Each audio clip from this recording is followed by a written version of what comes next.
Well, a good sleepy morning, everybody. It's 4 a.m. and we got a call, an unusual call again, for a jump start, battery start, whatever you want to call it, on a Winnebago RV motorhome, 2007. So we're heading out to Sandy, outside of Boring, Oregon, literally the city of Boring in Oregon, and a little bit outside of that city in Sandy, Oregon. There's a Winnebago RV needs to be jump started. The batteries, the house batteries and the main batteries are usually found underneath the step as you go into the motorhome. So hopefully that's from my memory recollection and also from research what I've done. Winnebagos are usually universal. So unless the batteries are the house batteries or there's aftermarket installation, that's where the battery is going to be at. There's two batteries that are house batteries and one the main battery that starts the unit for the generator also works off the house battery. So we'll go take a look, see what's going on. We were asked that the customer does not help or help, not to ask the customer help, so I'm hoping that the customer at least has keys and we can start this thing after we jump it or as we charge the batteries. So we're heading that direction, and we should be there shortly. Again, this is Winnebago, 2007 Winnebago Jumpstart. It is, by the way, December. And the seasons have changed. Obviously, fall has come and kind of moved on. And so we're almost, I think we're in winter, December 4th or something like that. And that means that, yeah, snow and ice and all those things are coming up. We're really on the edge of that in some cases. Corbett, Sandy, Mount Hood, various other places, we got lots of snow, we got lots of ice. But down in the valley, it's just cold. Right here, it's literally 32 degrees, 31 degrees is what I've got reading here on my instrument cluster. So there's no precipitation, but I'm certain that if we had a little bit of cloud or precipitation, we would get a little bit of snow because it's cold enough. And with the breeze, oh my goodness, and we got winds from every corner of the earth blowing down our path, so we could have a lot of snow if it was a little wetter. So with that in mind, stay tuned. I'll be shooting a little bit of video on the jump start service. Guys, so we're here are the house batteries. We got two batteries. These are the 60 type 60, I think they're called. Two house normal general batteries for the house. The vehicle has a this is a Class C motorhome, and so this is a brand new battery over here we got from Napa. Apparently it was just recently purchased. 9/24 says the date on there, and this is the starter battery. This is the so there it goes. She got the generator started. So that's good news. Okay. That's good news. It's acting normal at front, but I don't know why I can't turn this over. So now you can't start the engine, There's right? No click there. Okay. Totally we're gonna test the front battery, and we're gonna juice it up, see if we can get anywhere. We got a fuse here that looks like it's perfectly fine. It's not broken. We'll pull that out. I've already looked at it. The terminals look okay. There's no corrosion. This one looks like it's pretty tight on there. We kind of tapped it a couple times. There's a separate fuse here. We're going to look at that. To go to the system's losing power and it's a brand new battery. Okay. So that's concerning. Well, we're gonna juice it up and we'll see if we can get that started. I'm gonna check your fuses here on two ends, and then the only other concerns would be is mechanical. I do see you got all the fluids in there. I don't see any mechanical issues, any electrical problems. The starter itself would be a mechanical issue. You got the alternator back there, looks fine.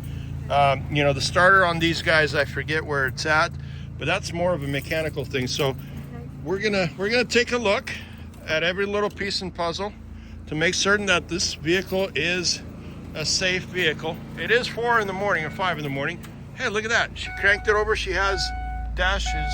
36. I can get this far. I can't get past this. Where's your battery level?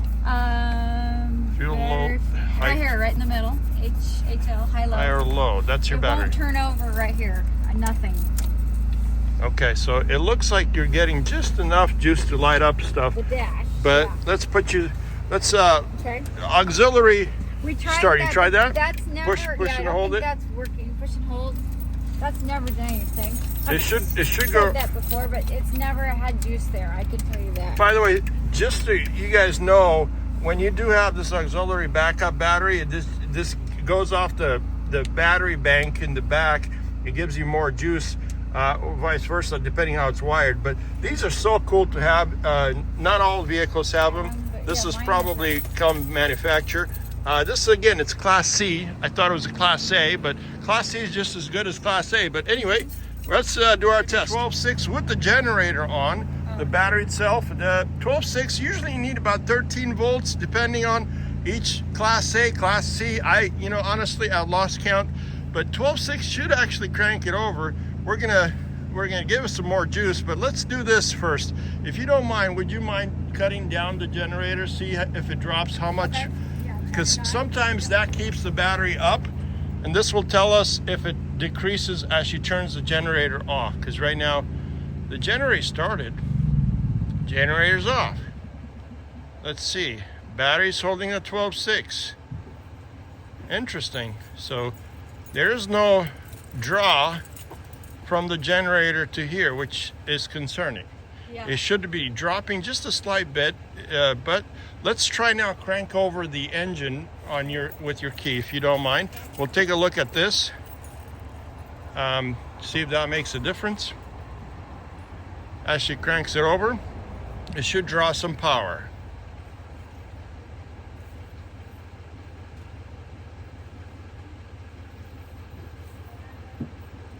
And we're still waiting. There's 12.5, 12.4. It dropped about 2 volts. Okay, 12.4, 12.5, 12.4. Okay, so that's a good sign. That means it's taking the juice off the battery. Okay, so now we're good to go.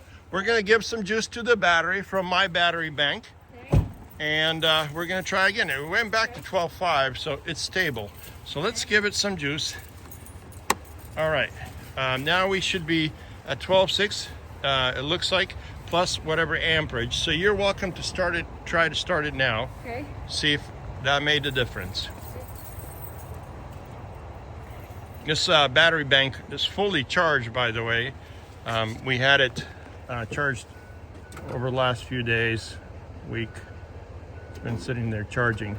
So nothing, huh? 12.4. Okay.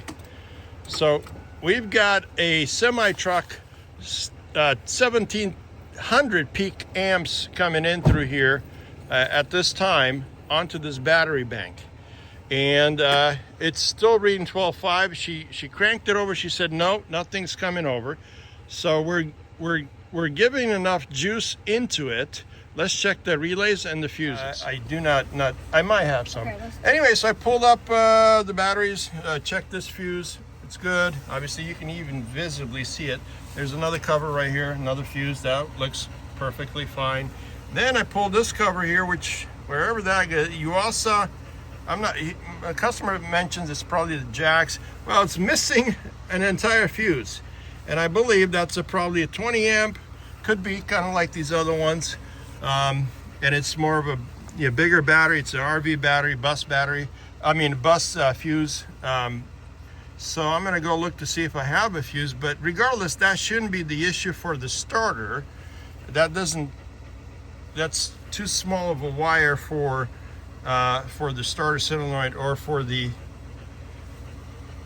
for relaying back to the alternator. So that tells me that's not our problem. I don't think that's our problem. That still could be a problem, for the landing legs or jacks or something else that's related, maybe a solar or something, but that's not our problem. So let's continue searching. First time it's been away from the triple charger was just this yesterday morning at 5 a.m. I drove it to Camping World Salem. So yesterday it was working, ran. Working.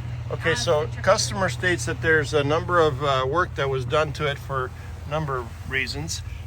Immediately as I'm observing, obviously you can see there's that a lot of moisture. There's rust underneath here, which is unusual.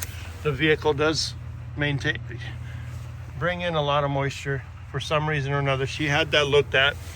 Anyway, I look immediately underneath here and I see a lot of connections, you know, loose connections, which I've got 1 or 2 loose connections. Specifically, if you can see, there's that blue right there, that clamp-on right there, that looks like it's loose right there, that blue. And that's, I don't know where that goes. That goes directly to a red line, which is power. And it goes relaying back to this instrument. It could be just simply something related over here.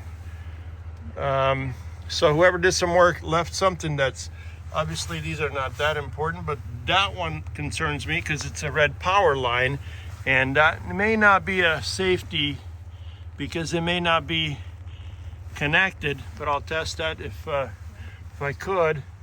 All right, so anything else? I don't see. The only other option is to test the fuses to the dash, but the thing is, you did turn the engine, I mean the dash on. Yeah, Sean. So the dash comes on. Now the question is there a starter that is defective? We got lights inside, that means the battery's working. And we also know that the generator was working. So those are good. So now it's a matter of figuring out fuses. Look at this fuse box here. This is a distribution box for the entire vehicle itself. We inspected it and I'll show you what I found. It's easily removable. It's got some fuse markings here. You know, 1 through 22, I think, or yeah. Anyway, when you look at it, there's only 2 spots that are missing. One right here and one right here. Now, I don't have a diagram, so I have to pull the diagram up online for this particular model to see. But the customer states that none of this was touched. My first question was, hey, is there any moisture in that box? Maybe that's what caused the problem, because moisture sometimes gets on fuses, but the box is dry as dry can be. So there's no moisture there, and the vehicle ran just fine and started just fine without anything over there. So now that we've checked all the fuses, we checked some of the wiring, the only thing left to do is go underneath and look at the actual starter to see, because we couldn't identify the starter. I don't think the starter's up here. I'm kind of looking through the upper section. I see the alternator back there. Usually it's the starter's right. Oh, wait a minute, I think I see it. Yeah, it might be. No, that's the hose. So I'm going to look underneath to see if the starter is down there. Not familiar with this particular brand or this model. Again, I was hoping that I was coming out, I was told a Class A motorhome, but this is a Class C, just as good and nice, except the starter and the engine is a little different. So I'm going to climb underneath, take a look, see if we can find the starter. But at this point in juncture, fuses seem to be okay from the point of view that I have. Oh wait, is that the starter back there? No, that's not the starter. So anyway, I gotta look at the diagrams and then consider. The only other option that I can think of is the starter. So let's take a look. Under is never fun, especially in 30 degrees weather. So now we're looking for the starter. We got the frame here. We got we got the power steering box right over here, and yeah, the radiator seems to be doing pretty good. There's no leaks on the radiator. We got drive lines and the tie rods. We got the oil pans back here. Got the let's take a look where the starter's at. Okay, the pulleys. I don't know if you guys can see the pulleys there. Okay, that's not it. Springs. Where is the starter on this guy? You are my friend. And so the starter is all the way back by the oil pan, believe it or not, all the way halfway through. And you can see the power cable coming in from the battery here, going directly to it. That's the starter, my friends. And that's the starter solenoid right next to it. There is quite a bit of corrosion on it, as you can see. And so the customer is not able, there's a negative cable right there, and there's a positive cable, and then there's quite a bit of rust around it. So it could be that the spring itself, the solenoid itself, could be that the starter needs to be taken care of. We're gonna do the normal thing that everybody does, knock on it and see if we can release the spring for this nice lady to get things started. Otherwise, it will need to be serviced from the looks of it. So that's my indication, that's my gut feeling, but we're gonna see what we can do, is see about knocking on it a little bit and get that spring to release, or that piston to release briefly. That's all we can do for now. All right, so we got the thing started. I had to crawl on my belly a couple different times, and I'm gonna show you what we did, you guys. Well, you guys have seen it. We had to go underneath there, and let me go underneath again. Gotta show you what we did. Well, first of all, we had to tell the customer not to engage the vehicle and drive. So there's our little starter right over there. And so we took, oh, come here, flashlight. Took a little hammer and we tapped on that little starter until just barely, a little bit, just a little tap, tap, tap, tap. And as the customer engaged the key into starting, and immediately after 1 or 2 taps, the engine started. So that's a starter problem. It's not a fuse problem, it's not a battery problem, it's a starter problem. And that's the starter right there next to the solenoid.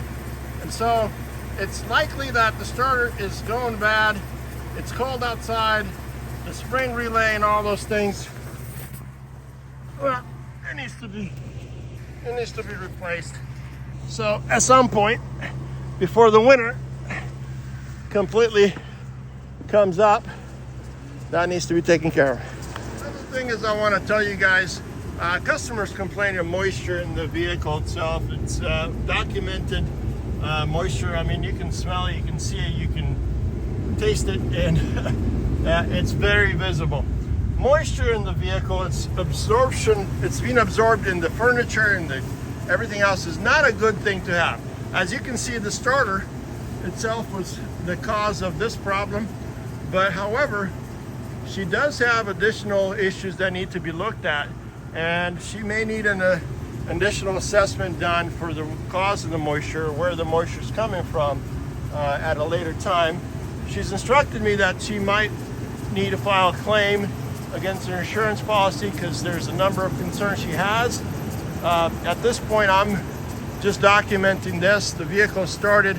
I don't have the approval yet for documenting or inspecting for moisture, but I do recommend that that starter gets looked at least at some point between now. I gave the customer advice in case it does go bad again. She can get a friend, or she can go down there and tap on it, or call us 24/7. We'll come back and help her out. You know, at whatever ability we have in time frame. But usually we're about 30 minutes away. So this is what a Class C motorhome starter problem looks like. It is winter almost. If it gets colder than this, that starter is going to freeze up again. I 100% guarantee. So I'm going to leave the customer with the advice that that starter needs to be looked at, meaning go to Camping World, go to a mechanic, have it replaced, and in the meantime, keep that vehicle running as best as you can. So thank you guys for watching. Let us know if you have any questions, or if you recommend anything else that we failed to do, because you know, you guys always have comments and stuff like that. But with that in mind, thanks for watching. We did a little more than just jump start that car or that vehicle.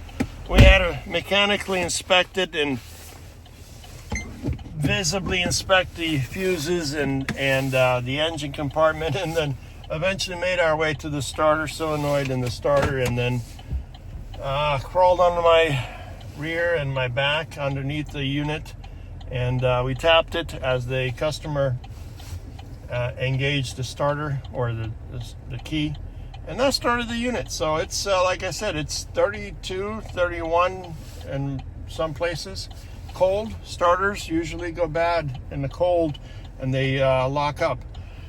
But we're done with this call. Now I'm back in the nice warm truck, heading back out. It's about, 6 in the morning on Friday.